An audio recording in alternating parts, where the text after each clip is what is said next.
Ito, aabot po sa 88.2 bilyong piso ang nawawalang buwis noong taong 2023 dahil sa Peking Persons with Disabilities o PWD IDs.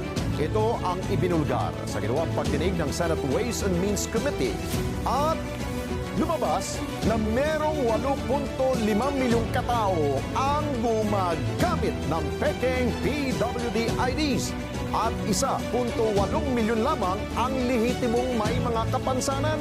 Ayon pa sa ginawang pagdinig ng mataas sa Kapunuan ng Kongreso na pagdating sa discounts na ipinagkakaloob ng mga establishmento, ang halaga ay umabot na huya ng 166 billion pesos. Naku po!